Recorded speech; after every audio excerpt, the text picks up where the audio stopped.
السلام عليكم ورحمة الله وبركاته.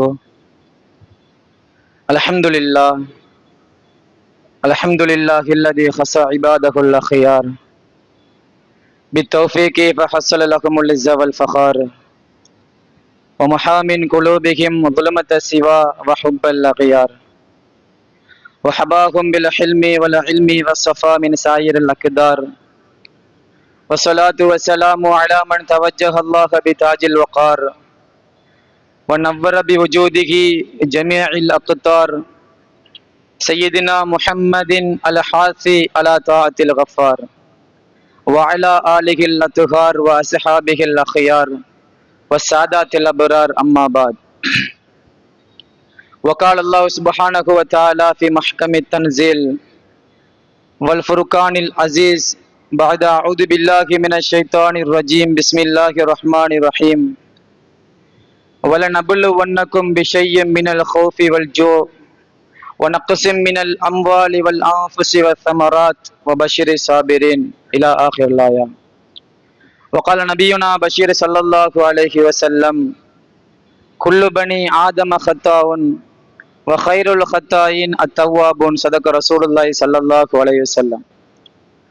சர்வ புகழும் புகழ்ச்சியும் சர்வலோகத்தை படைத்து பரிபாலித்து கொண்டிருக்கும் ஏகவல்ல நாயன் அல்லாஹ் ஜல்ல சுப்ஹானஹு வ தஆலா ஒருவனுக்கே உரித்தானது. அல்ஹம்துலில்லாஹ்.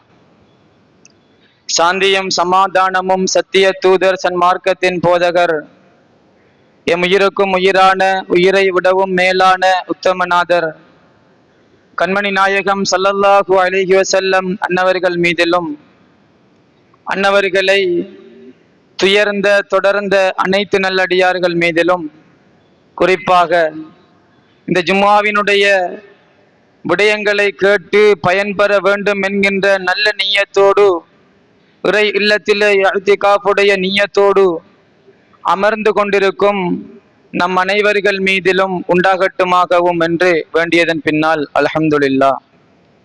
அன்பானவர்களே, எம்பெருமானார் ஸல்லல்லாஹு அலைஹி வஸல்லம் மன்னவர்களை பார்த்து இறைவன் சொல்லுகிறான், வமா யன்திகு அனில் ஹவா இன் ஹுவ இல்லா வஹ்யுன் யூஹா.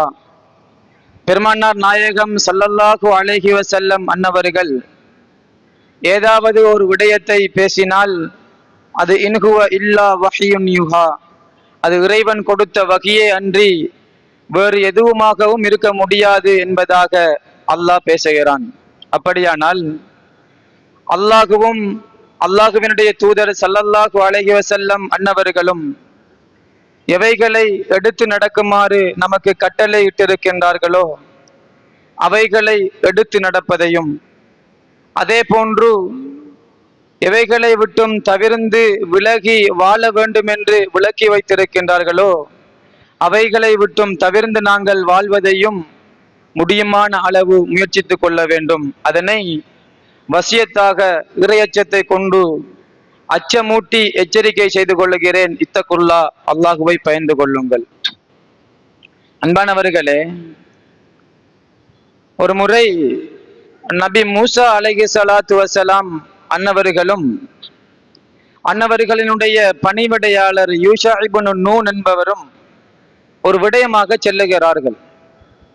அப்போது ஒரு வெள்ளை நிற பறவை ஒன்று மிக வேகமாக பறந்து வந்து நபி மூசா அலைஹிஸ்ஸலாம் மன்னவர்களுடைய அந்த தோள்பட்டையின் மீது அமர்ந்து விட்டு பேசுகிறது, நபியே, என்னை இன்னொரு பறவை வேட்டையாடுவதற்காக கொலை செய்வதற்காக துரத்தி வருகிறது, அந்த பறவையை விட்டும் நீங்கள் என்னை பாதுகாத்து விடுங்கள் என்று நபி மூசா அலைஹிஸ்ஸலாத்து வஸலாம் மன்னவர்களிடம் அந்த பறவை பேசுகிறது. அப்படி பேசிக் கொண்டிருக்கும் அந்த வேளை அந்த பறவை வந்து விடுகிறது. ஃபைதா ஹுவ சக்கர், அது ஒரு பருந்து. அந்த பருந்தை கண்டவுடன் அந்த சிறிய பறவை நபி மூசா அலைஹிஸ்ஸலாம் மன்னவர்களினுடைய கை கஃபினுள்ளே அந்த சட்டையினுள்ளே புகுந்து விடுகிறது.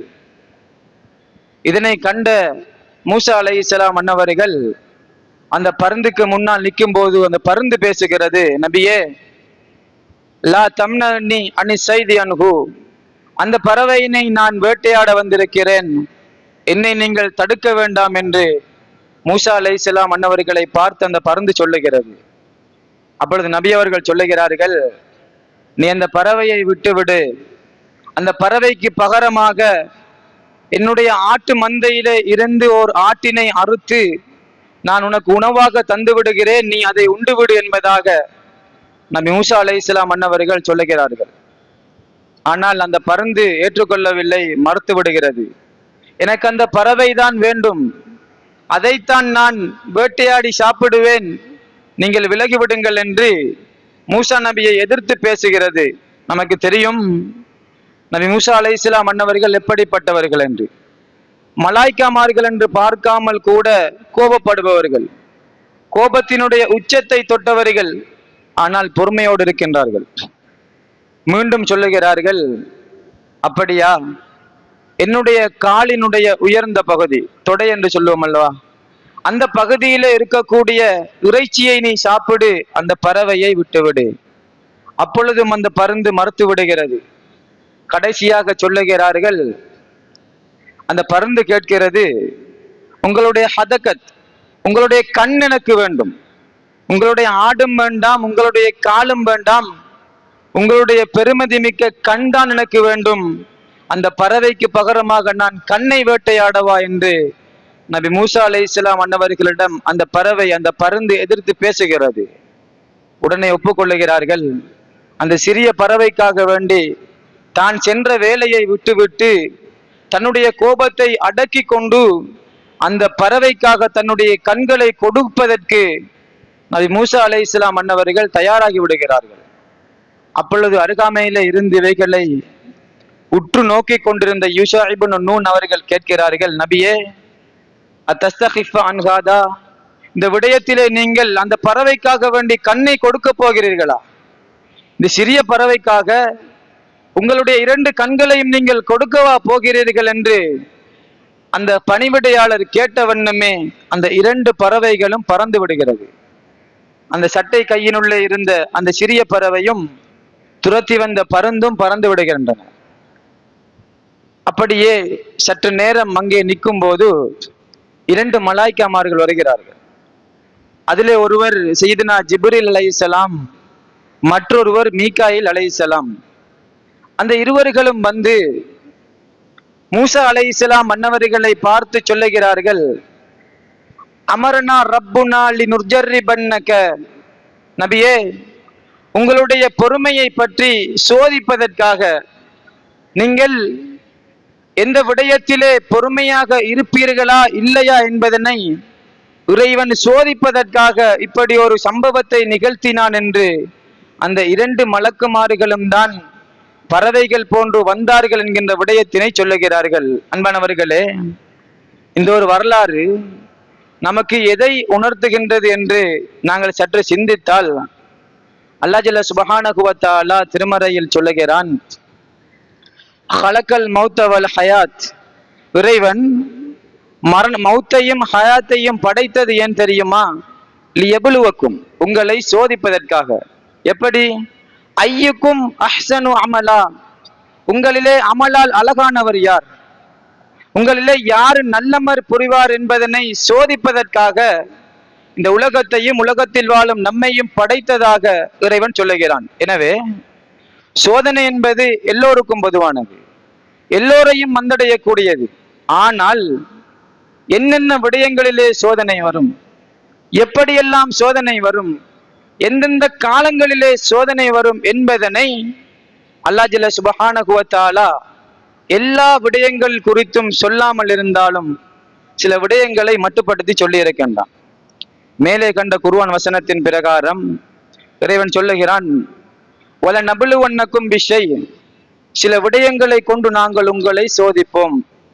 மினல் ஹௌஃபி வல் ஜூ, பசி பட்டினி, அதே போன்று அச்சம், கஹ்த் என்று சொல்லுவோம், கஹ்தான் அதாவது பட்டணி, வறுமை, வறுமையை கொடுத்தும் இறைவன் உங்களை சோதிப்பான்.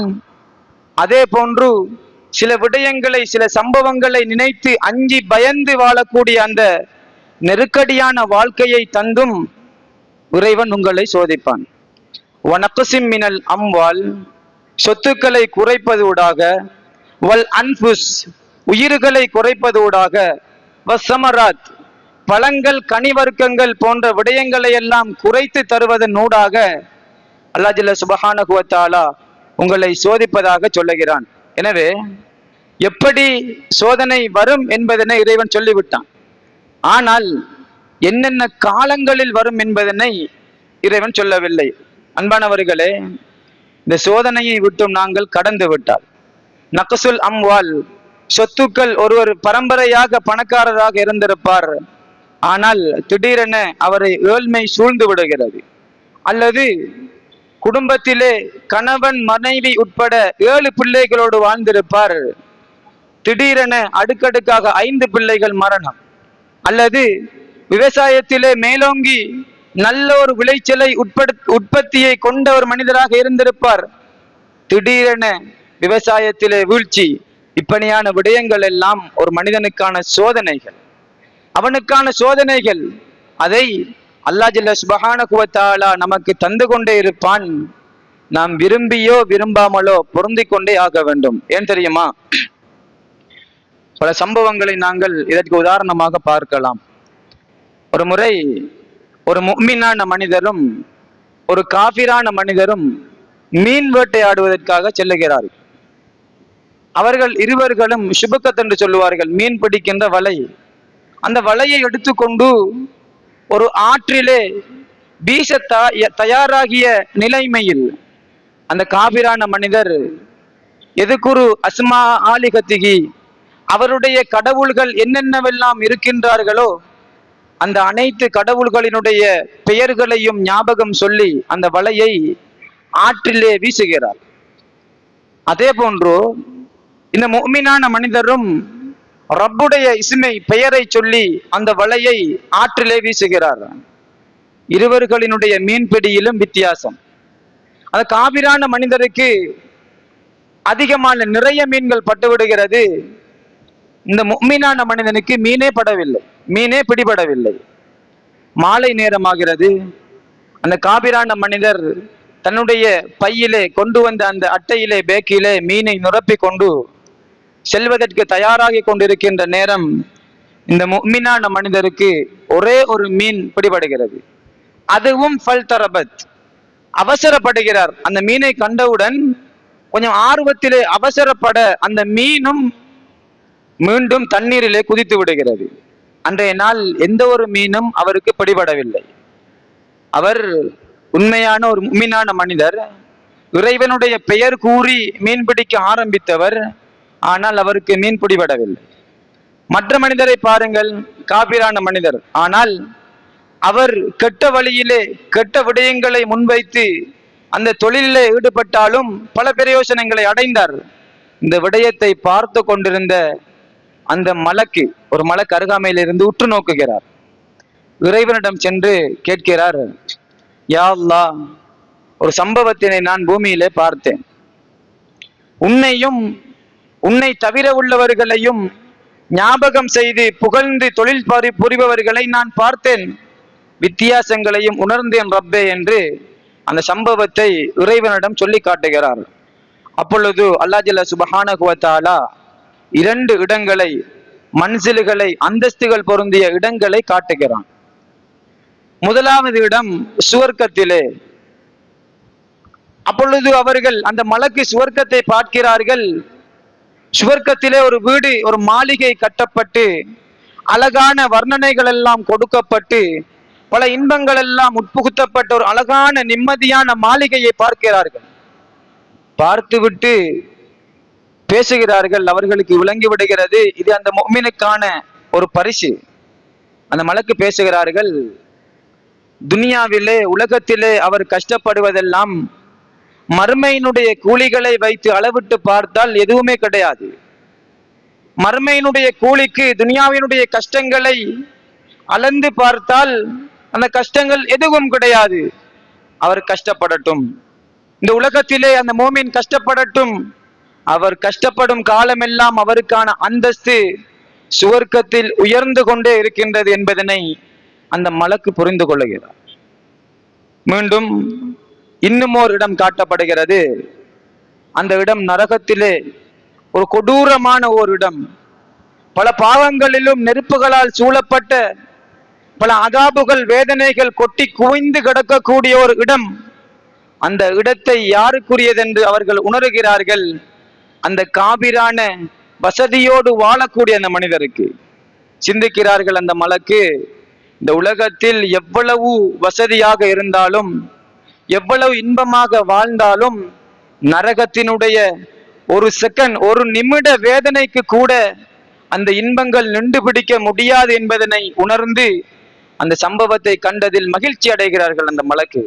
அன்பானவர்களே, சோதனை என்பது நம்மை இறைவன் கேவலப்படுத்துவதற்காக அல்ல. சோதனை என்பது நம்மை இந்த துனியாவிலே நாசமாக்குவதற்காக அல்ல. இறைவன் பொருந்துவதனால் இறைவன் சிலர்களை சோதிக்கிறான். யாரெல்லாம் நோய்வாய்ப்பட்டிருக்கிறார்களோ அவர்களுக்கான அந்த நோய் கஃபாரத்துல் இதுனூபிஹிம், அவர்களுடைய பாவத்திற்கான பரிகாரம் என்பதாக ஸல்லல்லாஹு அலைஹி வஸல்லம் மன்னவர்கள் அழகான முறையிலே சொல்லி காட்டுவார்கள். அன்பானவர்களே, நம்மெல்லாம் என்ன சோதனை? பொதுமக்களாகிய எந்தவித இறை சிந்தனையும் தொடர்பாடலும் இல்லாத நாம் படுகின்ற சோதனை எல்லாம் நபிமார்கள் பட்ட சோதனையிலே நின்று கொடுக்க முடியாதது. நபிமார்கள் பட்ட சோதனைகளில் ஒரு துளி சோதனைகளை கூட இறைவன் சுப்ஹானஹு வ தஆலா நமக்கு தரவில்லை என்பதுதான் நிஜம், உண்மை. நமக்கு தெரியும், நபி அய்யூப் அலைஹிஸ்ஸலாம் அன்னவர்கள். சஹாபாக்களிலே சோதனை என்றாலே நாங்கள் பேசுவோம் ஹப்பாப் ரலியல்லாஹு அன்ஹு, பிலால் ரலியல்லாஹு அன்ஹு போன்ற சஹாபாக்களை பேசுவோம். ஆனால் நபிமார்களில் பல நபிமார்கள் சோதனைக்கு உள்ளாக்கப்பட்டிருந்தாலும் கூட உடனடியாக நம்முடைய சிந்தனையில் படுவது அய்யூப் அலைஹிஸ்ஸலாத்து வஸ்ஸலாம் அன்னவர்கள். பல வழிகளிலும் சிறந்தவர்கள். தான் ஒரு நபி. தன்னுடைய தாயார் யார் தெரியுமா? நபி அய்யூப் அலைஹிஸ்ஸலாத்து வஸ்ஸலாம் மன்னவர்களுடைய தாயார் நபி லூத் இப்னு ஹாரான் என்கின்ற லூத் அலைஹிஸ்ஸலாம் மன்னவர்களினுடைய மகள். அவர்கள்தான் அய்யூப் அலைஹிஸ்ஸலாம் மன்னவர்களினுடைய தாயார். அதே போன்று நபி அவர்களினுடைய நபி அய்யூப் அலைஹிஸ்ஸலாம் மன்னவர்களினுடைய மனைவி யார் தெரியுமா? நபி யூசுப் அலைஹிஸ்ஸலாம் மன்னவர்களினுடைய மகனார் அப்ராசீம் என்பவரினுடைய மகள் ரஹ்மா என்பவர். எனவே எல்லா பாகங்களிலும் எல்லா வழிகளிலும் நசபாக இருக்கட்டும் எதுவாக இருந்தாலும் நபி அய்யூப் அலைஹிஸ்ஸலாம் மன்னவர்கள் சிறந்தவர்கள். அவர்களுக்கு இறைவன் கொடுத்த சோதனை இருக்கின்றதல்லவா, அதனை நிச்சயமாக நாங்கள் அறிந்து வைத்திருக்க வேண்டும். நபி அய்யூப் அலைஹிஸ்ஸலாம் மன்னவர்களுடைய தந்தை அந்த ஊரிலே யாரும் வைத்திராத சொத்துக்கு சொந்தக்காரராக இருக்கிறார். ஏழைகளுக்கு கொடுத்து உதவுவதிலே வள்ளல். அனாதைகளுக்கான பொது இல்லங்களை கட்டி கொடுத்து அந்த இல்லங்களிலே அவர்களுக்கான வசதிகளை கொடுத்து அமர வைப்பதிலும் பெருமனது படைத்தவர். இப்படி எல்லா விடயங்களிலும் நல்ல ஒரு சாலிஹான மனிதராக நபி அய்யூப் அலைஹிஸ்ஸலாம் மன்னவர்களுடைய தந்தை அந்த ஊரில் காணப்பட்டார். அவர் மரணித்ததன் பின்னால் அவர்களுடைய சொத்துக்கள், மதிப்புகள், கண்ணியங்கள், அந்தஸ்துகள் எல்லாம் அவர்களுடைய புதல்வர் அய்யூப் அலைஹிஸ்ஸலாம் மன்னவர்களுக்கு வருகிறது. அய்யூப் அலைஹிஸ்ஸலாத்தை பற்றி சொன்னால் பல ரிவாயத்துகளிலே பல பெயர்கள் அவர்களுடைய தந்தைக்கு சொல்லுவார்கள். அய்யூப் இப்னு ஆமூஸ் என்பார்கள், அய்யூப் இப்னு ஈஸ் என்பார்கள், அய்யூப் இப்னு மௌஸ் என்பார்கள். எப்படி பார்த்தார்கள் நபி இஸ்ஹாக் அலைஹிஸ்ஸலாம் மன்னவர்களுடைய வம்சாவளியிலே தொடர்புடையவர்கள்.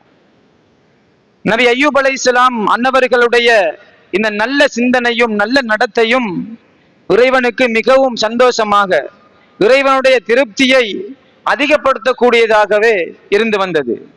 திடீரென ஒரு நாள் சைத்தான், அதாவது இப்லீஸுக்கு அய்யூப் நபியுடைய அந்த வாழ்க்கையை பார்த்து பொறாமை. இப்லீஸுக்கு இறைவன் ஒரு வரம் கொடுத்திருந்தான். இப்லீஸ் நினைக்கும் நேரமெல்லாம் 7வது வானம் வரை அவனால் செல்ல முடியும். அதே போன்று அவன் எந்த இடத்திலே அவன் நிற்க வேண்டும் என்று நினைக்கிறானோ நாடுகிறானோ அந்த வானத்தில் நிற்க முடியும். இப்படியாக ஒரு நாள் 7வது வானம் வரை இப்லீஸ் சென்று விடுகிறான். சென்றதை கண்ட அல்லாஹ் ஜல்ல சுப்ஹானஹு வ தஆலா இப்லீஸை பார்த்து கேட்கிறான், இப்லீஸே, என்னுடைய நபி அய்யூபை பார்த்தியா? அவர் இந்த உலகத்தில் எப்படி வாழ்கிறார்? என்னை எந்நேரமும் புகழ்கிறார், என்னை எந்நேரமும் சுக்குரு செய்கிறார். அவருடைய அந்த வாழ்க்கையிலிருந்து ஏதாவது நீ பெற்றுக்கொண்டாயா என்று அல்லாஹ் ஜல்ல சுப்ஹானஹு வ தஆலா இப்லீஸை பார்த்து கேட்க, இப்லீஸ் என்ன சொல்லுதான் தெரியுமா? ரப்பே, நீ அய்யூப் அலைஹிஸ்ஸலாம் அவர்களுக்கு ஆஃபியத்தை எல்லா வழியிலும் கொடுத்திருக்கிறாய், சொத்து செல்வங்களிலும் ஆஃபியத்தை கொடுத்திருக்கிறாய், அவருடைய உடம்பிலும் ஆரோக்கியத்தை கொடுத்திருக்கிறாய். எனவே அவர் உன்னை வணங்கவில்லை, ஃபஹுவ அப்துல் ஆஃபியா, அவர் நீ கொடுத்த ஆரோக்கியத்தை வணங்குகிறாரே ஒழிய உனக்கான ஒரு ஆபித் அல்ல என்று இறைவனிடம் சவால் விடுகிறான் இப்லீஸ். அல்லாஹ் ஜல்ல சுப்ஹானஹு வ தஆலா மீண்டும் சொல்லுகிறான், இல்லை, அவர் நான் கொடுத்த அந்த சொத்துக்களை வணங்கவில்லை, அதற்காக எனக்கு அவர் சுக்குர் செய்யவில்லை, நான் அவரை படைத்து பரிபாலனை செய்கிறேன் என்கின்ற ஒரு ரப்பாக இருக்கிறேன் என்பதற்காக அவர் என்னை புகழ்கிறார், எனக்கு நன்றி செலுத்துகிறார் என்பதாக அல்லாஹ் உறுதியாக சொல்லிவிடுகிறான். இறுதியாக இப்லீஸ் மன்றாடி இறைவனிடம் ஒரு வரம் கேட்க இறைவனும் அந்த வரத்தை கொடுத்து விடுகிறான். ஆனால் ஒரு கண்டிஷன், எப்படித்தான் அய்யூப் அலைஹிஸ்ஸலாம் மன்னவர்களை இப்லீஸால் தொந்தரவு செய்ய முடியுமோ செய்தாலும் அவர்களுடைய நாவினையும் ரூஹினையும் நெருங்கக்கூடாது. நபி அய்யூப் அலைஹிஸ்ஸலாம் மன்னவர்களுடைய ரூகையோ அல்லது நாவையோ எந்தவித தொந்தரவும் கொடுக்க கூடாது. மற்றைய என்ன விடயத்திலும் இப்லீஸால் தலை போட முடியும் என்கின்ற ஒரு நிபந்தனையோடு அல்லாஹ் ஜல்ல சுப்ஹானஹு வ தஆலா இப்லீஸுக்கு ஒரு வழிவகுத்து கொடுத்து விடுகிறான். இப்லீஸ் இந்த உலகத்திற்கு வந்து ஒரு ஆத்தங்கரை ஓரத்திலே நின்று அவனால் எந்த அளவு சத்தம் போட முடியுமோ அந்த அளவிற்கு சத்தம் போட்டு கத்துகிறான். அங்கிருந்த கெட்ட ஜின்கள், ஷைத்தான்கள் எல்லாமே அந்த இடத்தில் ஒன்று சேர்ந்து விடுகிறார்கள். அப்பொழுது இப்லீஸ் பேசுகிறான், நான் ஒரு புருஷத்தினை சலுகையை பெற்றிருந்தேன், அது எப்படி தெரியுமா? மா வஜத்து முந்து அஹ்ரஜ்து ஆதம மினல் ஜன்னா, நான் ஆதம் நபியை சொர்க்கத்தில் இருந்து வெளியேற்றினேன் அல்லவா, அப்பொழுது பெற்றதற்கு அதன் பின்பு நான் இப்படியான ஒரு சலுகையை பெறவில்லை. நபி ஆதம் அலைஹிஸ்ஸலாம் அன்னவர்களை சுவர்க்கத்தில் இருந்து நான் எப்படி வெளியேற்றினேனோ அப்போது கிடைத்த சலுகை திரும்பவும் எனக்கு கிடைத்திருக்கின்றது. அய்யூப் அலைஹிஸ்ஸலாம் மன்னவர்களுடைய விடயத்திலே நீங்கள் எனக்கு உதவி செய்யுங்கள் என்பதாக இப்லீஸ் அங்கிருந்த எல்லா கெட்ட ஜின்கள், ஷைத்தான்களை பார்த்தும் பேசுகிறான். அவர்களும் ஆமோதிக்க அய்யூப் அலைஹிஸ்ஸலாம் மன்னவர்களுடைய வயல்கள், மிருகங்கள் எல்லாவற்றையுமே அந்த ஷைத்தான்கள் என்ன செய்கிறார்கள்? நெருப்பு வைத்து அதை எரித்து இல்லாத்தாக்கி விடுகிறார்கள். இமாம்கள் எழுதும் போது ரமாதா சாம்பல்கள் போன்று அய்யூப் அலைஹிஸ்ஸலாம் மன்னவர்களுடைய அந்த சொத்து செல்வங்கள் அனைத்தையுமே அந்த இப்லீஸ் அழித்து விடுகிறான். அழித்து விட்டு அய்யூப் அலைஹிஸ்ஸலாத்து வஸ்ஸலாம் மன்னவர்களிடத்திலே சென்று சொல்லுகிறான், என்ன தெரியுமா? யா அய்யூப் அலைஹிஸ்ஸலாத்து வஸ்ஸலாம், உம்முடைய ரப்பை, உம்முடைய சொத்துக்களை அழித்து அதை சாம்பல் பொடி போன்று ஆக்கிய உம்முடைய ரப்பையா நீங்கள் வணங்குகிறீர்கள்? அய்யூப் அலைஹிஸ்ஸலாம் மன்னவர்கள் தொழுது கொண்டிருக்கிறார்கள். இந்த விடயம் செவியிலே காதிலே அகப்பட்டாலும் கூட அதை கணக்கில் எடுக்காமல் தொழுது கொண்டிருக்கிறார்கள். தொழுகை முடிந்ததும் அவர்கள் பேசிய வார்த்தை, அல்ஹம்துலில்லாஹில்லதி அஅதானி வ அகத மின்னி, இறைவன் தான் எனக்கு தந்தான், அவனை எடுத்து விட்டான், சோ அல்ஹம்துலில்லாஹ், எல்லா புகழும் அல்லாஹுக்கே. இப்லீஸுக்கு ஏதோ ஒரு கேவலமான பொருளினால் தன் தலையிலே அடித்தது போன்ற ஒரு கேவலத்தோடு முகம் குனிந்த வண்ணம் இப்லீஸ் திட்டம் தீட்டிக் கொண்டு செல்லுகிறான். இரண்டாவது முறையாக இன்னொரு திட்டத்தோடு, எப்படி? அய்யூப் அலைஹிஸ்ஸலாத்து வஸ்ஸலாம் மன்னவர்களுக்கு 14 பிள்ளைகள், 8 ஆண் பிள்ளைகளும் 6 பெண் பிள்ளைகளும். அந்த எல்லா பெண் பிள்ளைகளும் எல்லா ஆண் பிள்ளைகளும் மொத்தமாக எதகவ்வதுன், கதாவுடைய பகல் உணவினுடைய நேரத்திலே ஒரு சகோதரனுடைய வீட்டிலே தரிப்பார்கள். அப்படி அன்றைய நாள் மூத்த சகோதரன் ஹர்மல் என்கின்ற அந்த சகோதரருடைய வீட்டிலே இருந்து கொண்டிருக்கின்ற நேரம் எல்லா ஷைத்தான்களும் அந்த வீட்டை சூழ்ந்து அந்த வீட்டை உடைத்து அந்த பிள்ளைகள் அனைவர்கள் மீதிலும் அந்த வீட்டினுடைய சுவர்களை தள்ளி விடுகிறார்கள். அங்கிருந்த பிள்ளைகள் எல்லோரும் மௌத்தாகி விடுகிறார்கள். இமாம்கள் எழுதும் போது சிலர்களினுடைய வாயிலே சாப்பாடும் சிலர்களுடைய கையிலே தண்ணீர் அருந்தக்கூடிய அந்த தண்ணீர் கோப்பையுடனும் அங்கே மரணித்து கிடந்தார்கள் என்று எழுதுகிறார்கள் இமாம்கள். இதனை செய்துவிட்டு அய்யூப் அலைஹிஸ்ஸலாத்து வஸ்ஸலாம் மன்னவர்களிடம் இப்லீஸ் செல்லுகிறான். அப்போதும் அவர்கள் தொழுது கொண்டிருக்கின்றார்கள்.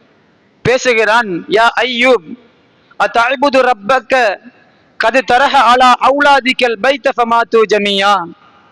நீங்க ரப்ப வணங்குறீங்க, அந்த ரப்பு உங்களுடைய பிள்ளைகள் அனைவர்கள் மீதிலும் வீட்டை உடைத்து வீழ்த்தி அவர்களை மரணிக்க செய்து விட்டான். அப்படிப்பட்ட ரப்பை வணங்கி கொண்டா இருக்கிறீர்கள் என்று மீண்டும் மீண்டும் அய்யூப் அலைஹிஸ்ஸலாம் மன்னவர்களை அந்த ஷைத்தான் தூண்டுகிறான். தொழுகை முடிந்ததும் சொன்னார்கள் அதே வார்த்தை, அல்ஹம்துலில்லாஹி அல்லதி ஆத்தானி வ அஹத மின்னி. ஷைத்தானுக்கு ஒன்றும் செய்ய முடியாமல் போய்விட்டது. முகத்திலே அடித்தது போன்ற ஒரு கேவலம் மீண்டும் சென்று விடுகிறான். மூன்றாவது தடவை அவனுடைய முயற்சி என்ன தெரியுமா? திரும்பவும் அய்யூப் அலைஹிஸ்ஸலாம் மன்னவர்கள் தொழுகையிலே ஆரம்பிக்கிறார்கள், சுஜூதிற்கு செல்லுகிறார்கள். இப்லீஸ் வருகிறான், அய்யூப் நபியுடைய வாயிலும் மூக்கிலும் ஊதுகிறான். அவர்களுடைய உடம்பிலே ஒரு சோர்வு, உடம்பிலே ஒரு பாரம், அவர்களால் ஒன்றும் முடியவில்லை. ஃபந்தஃபக பதனு அய்யூப. இமாம்கள் எழுதுகிறார்கள், அய்யூப் அலைஹிஸ்ஸலாம் மன்னவர்களுடைய உடம்பு வீங்கி விட்டது, கடுமையாக வியர்க்க துவங்கி விட்டது, தன்னுடைய உடம்பிலே வியர்வை அதிகமாகி விட்டது. மனைவியிடம் செல்லுகிறார்கள். மனைவி சொல்லுகிறார், முதலாவதாக நம்முடைய சொத்துக்கள் எல்லாம் அழிந்தன, இரண்டாவதாக பிள்ளைகளும் போய்விட்டார்கள். இந்த கவலைதான் ஒழிய வேறொரு கவலையாக வேறொரு விடயமாக இருக்காது. அதையும் தாண்டி பகலிலே நீங்கள் நோன்பு வைக்கிறீர்கள், இரவிலே நின்று வணங்குகிறீர்கள். ஆனால் லா தஸ்தரீகு சாஅத்தன் வலா தஜிது ராஹா, ஒரு மணித்தியாலம் கூட நீங்கள் ஓய்வெடுப்பதில்லை, உடம்புக்கு ராகத்தும் கொடுப்பதில்லை. இப்படியாக இருந்தால் எப்படி உடம்பு தாக்கு பிடிக்கும்? எப்படி உடம்பினால் இந்த விடயத்திலே ஈடு கொடுக்க முடியும் என்று சொத்து செல்வங்களை பற்றி அந்த மனைவி பேசும்போது அய்யூப் அலைஹிஸ்ஸலாம் மன்னவர்கள் சொன்னார்கள், அல் அவுலாது வல் அம்வாலு ஃபித்னத்துல் லின்னாசி லிர்ரிஜாலி வன்னிசா. பொதுவாகவே ஆண் பெண்கள் எல்லோருக்கும் சொத்துக்களாக இருக்கட்டும் பிள்ளைகளாக இருக்கட்டும் பிரச்சினை தான். ஆனால் எனக்கு வந்தது இந்த பிரச்சினை அல்ல என்று நபி அய்யூப் அலைஹிஸ்ஸலாம் மன்னவர்கள் அதற்கு மறுப்பு கொடுக்கிறார்கள். அப்படியே செல்லும் போது காலங்கள் செல்ல செல்ல ஒரு அம்மாள் வருகிறது. அந்த அம்மாள் பலதாக மாறி உச்சன் தலையிலிருந்து உள்ளங்கால் வரைக்கும் அந்த அம்மாளினுடைய பரவல் ஆரம்பிக்கின்றது. அந்த அம்மாள் புண்களாக மாறி செயல்வடியக்கூடிய நிலைமைக்கு தள்ளப்பட்டு இறுதியாக அந்த உடம்பு முழுவதும் புழுக்கள் நிறைந்து விடுகின்றன. ஓரிரு புழுக்கள் அல்ல, இமாம்கள் எழுதுவார்கள் 12,000 புழுக்கள் நபி அய்யூப் அலைஹிஸ்ஸலாம் மன்னவர்களுடைய உடம்பை பதம் பார்த்தன.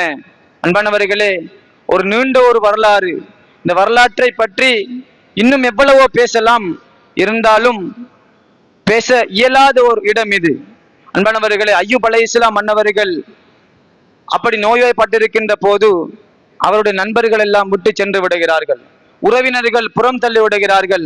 இருந்த 2 மனைவிமார்கள் 3லே 2 தலாக்கினை நாட அய்யூப் அலைஹிஸ்ஸலாம் மன்னவர்கள் அந்த 2 தலாக்கு சொல்லிவிட்டு ரஹ்மா பிபி அவர்களை மாத்திரம் வைத்து கொண்டு வாழ்க்கையை நடாத்த ஆரம்பிக்கிறார்கள்.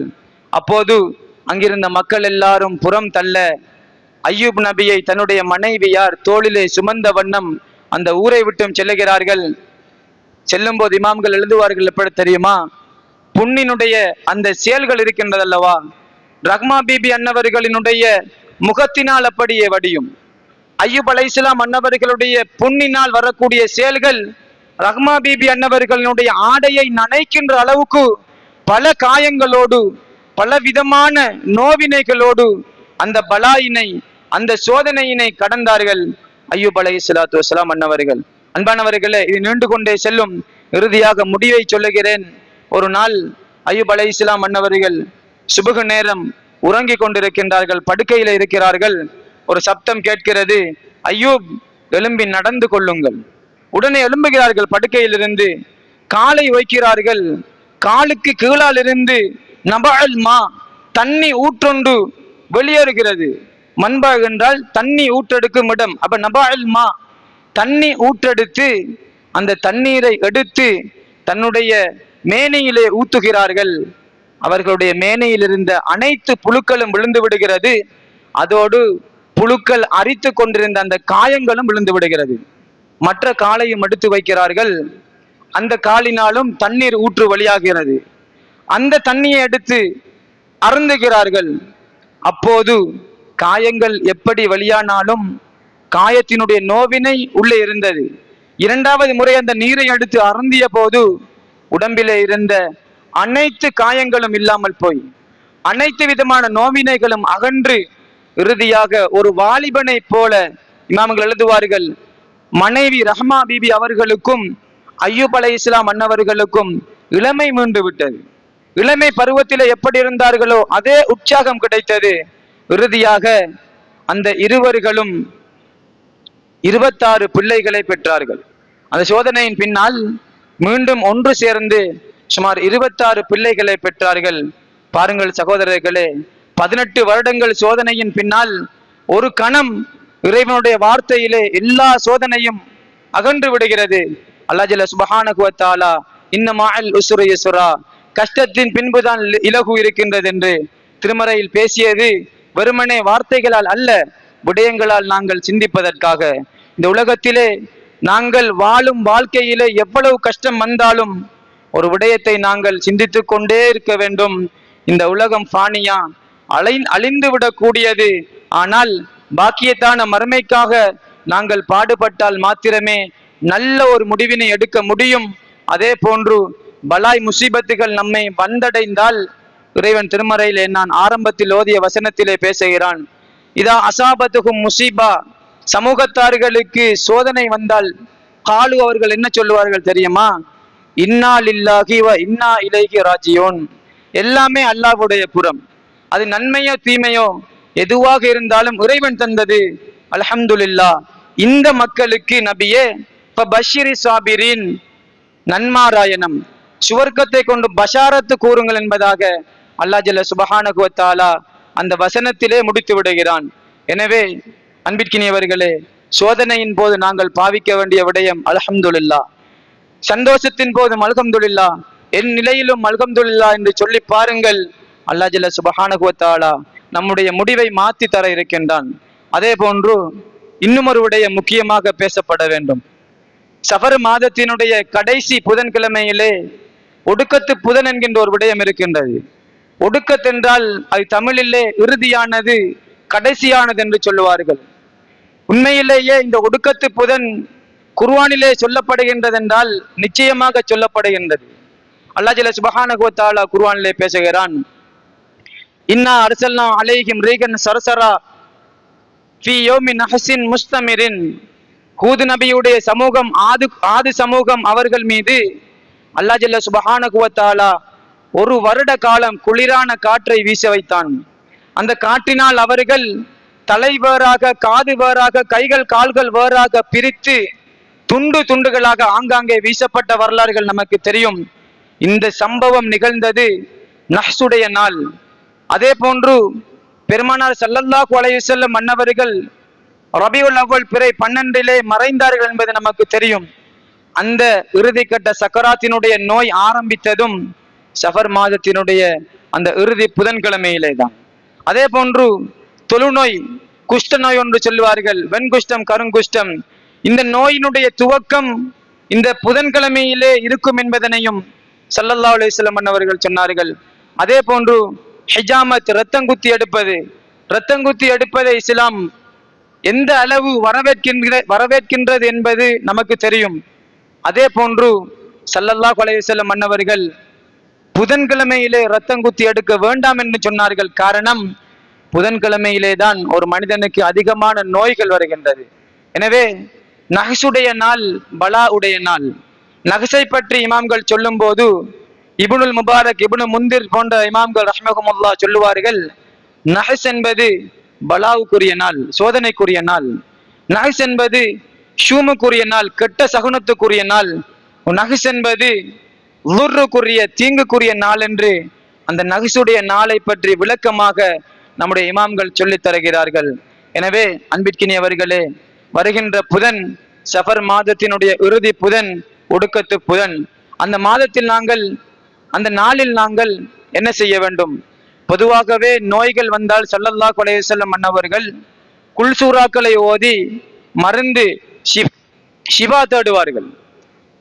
யாருக்கு ஏற்பட்ட என்ன நோயாக இருந்தாலும் குல்சூராக்களை ஓதினால் அதற்கான தீர்வு கிடைத்துவிடும். அதே போன்றுதான் இந்த புதன்கிழமையிலே நாங்கள் நம்முடைய முன்னோர்கள் சொல்லி தந்தது போன்று 7-8 வசனங்கள் சலாமுன் என்று ஆரம்பிக்கக்கூடிய வசனங்கள் இருக்கின்றன. அந்த வசனங்களை நாங்கள் எழுதி மையினால் கரைத்து குடிப்பதனால் நமக்கு அந்த நாளிலே ஷிஃபா கிடைக்கும். அதனையும் இறைவன் சொல்லுகிறான், வனு நஸ்ஸிலு மினல் குர்ஆன் மா ஹுவ ஷிஃபா. குர்ஆனிலே நாங்கள் மருந்தை வைத்திருக்கிறோம், குர்ஆனிலே நாங்கள் ஷிஃபாவினை இறக்கி வைத்திருக்கிறோம் என்பதாக அதையும் அல்லாஹ் ஜல்ல சுப்ஹானஹு வ தஆலா தெளிவாக சொல்லி விடுகிறான். எனவே அன்பிற்கினியவர்களே, நாங்கள் எல்லாம் சோதனைக்குரிய ஒரு மாதத்திலும் ஒடுக்கத்து புதன் சோதனையினுடைய உச்சம் நம்மை தொடக்கூடிய ஒரு நாளை நெருங்கியவர்களாகவும் இருக்கின்றோம். எனவே அந்த நாளை எப்படி நாங்கள் அரவணைக்க வேண்டும், அந்த நாளை நாங்கள் எப்படி பாவிக்க வேண்டும் என்று இஸ்லாம் என்னென்ன வழிகளை சொல்லுகின்றனவோ அந்த வழியிலே, அந்த வழியினுடைய முறைகளை நாங்கள் எடுத்து நடக்கும் போது அந்த சோதனைகள், அந்த தீங்குகளை விட்டும் நாங்கள் பாதுகாப்பு பெறுவதற்கான வாய்ப்புகள் அதிகம் இருக்கின்றது. எனவே அல்லாஹ் ஜல்ல சுப்ஹானஹு வ தஆலா நம் அனைவர்களையும் பொருந்திக் கொள்வானாக. ரப்பே ரஹ்மான் யா அல்லாஹ், எங்கள் பாவங்களை எல்லாம் மன்னித்து விடுவாயாக, எங்களுடைய மேலான பெற்றோர்களை எல்லாம் பொருந்திக் கொள்ளுவாயாக. ரப்பே ரஹ்மான் யா அல்லாஹ், எங்களுக்கு வரக்கூடிய பலா முசீபத்துகளை எல்லாம் நீ பொருந்திக் கொள்ளக்கூடிய முறையிலே நாங்கள் அதை நடைமுறைப்படுத்தக்கூடிய அந்த காலத்தினை எங்களுக்கு ஏற்படுத்தி தந்து விடுவாயாக. ரப்பே ரஹ்மான் யா அல்லாஹ், இந்த சஃபர் மாதத்தினுடைய இறுதி புதனை குர்ஆனினுடைய ஷிஃபாக்களின் மூலம் அதை இல்லாமல் ஆக்கக்கூடிய பாக்கியத்தையும் தந்தருள்வாயாக. ரப்பே ரஹ்மான் யா அல்லாஹ், நாங்கள் அன்றாடம் செய்யக்கூடிய அனைத்து பிரார்த்தனைகளையும் ஏற்றருள்வாயாக. வஆகிரு துஆனா அல்ஹம்துலில்லாஹி ரப்பில் ஆலமீன். அஸ்ஸலாமு அலைக்கும் வரஹ்மத்துல்லாஹி வபரகாத்துஹு. அல்ஹம்துலில்லாஹ் நஹ்மதுஹு வ நஸ்தஈனுஹு வ நஸ்தக்ஃபிருஹு வ நு'மினு பிஹி வ நதவக்கலு அலைஹி வ நஊது பில்லாஹி மின் ஷுரூரி அன்ஃபுஸினா வ மின் ஸய்யிஆத்தி அஅமாலினா. من يهده الله فلا مضل له ومن يضلله فلا هادي له واشهد ان لا اله الا الله وحده لا شريك له واشهد ان سيدنا محمدا عبده ورسوله ارسله بالهدى ودين الحق ليظهره على الدين كله ولو كره المشركون. اللهم صل على سيدنا محمد وعلى ال سيدنا محمد وبارك وسلم عليه. فيا عباد الله اوصيكم واياي اولا بتقوى الله. اتقوا الله بالسر والعلانية فإن التقوى زاد الآخرة. فمن أخذها فقد فاز فوزا عظيما ومن تركها فقد خسر خسرانا مبينا. جعلنا الله وإياكم من الفائزين وجنبنا وإياكم من موارد الظالمين وأدخلنا وإياكم بعباده الصالحين. إن أحسن ما جرى به القول وأتقن ما قبله العقل والحق كلام له من الطول. وقال الله تعالى يقول وهو أصدق القائلين فإذا قرأت القرآن فاستعذ بالله من الشيطان الرجيم. أعوذ بالله من الشيطان الرجيم. بسم الله الرحمن الرحيم. إن الله وملائكته يصلون على النبي يا أيها الذين آمنوا صلوا عليه وسلموا تسليما. اللهم صل وسلم وبارك عليه. بارك الله بارك الله بارك الله لنا ولكم بالقرآن العظيم ونفعنا وإياكم بالآيات والذكر الحكيم. إنه تعالى جواد كريم رب حليم فاستغفروه إنه هو الغفور الرحيم.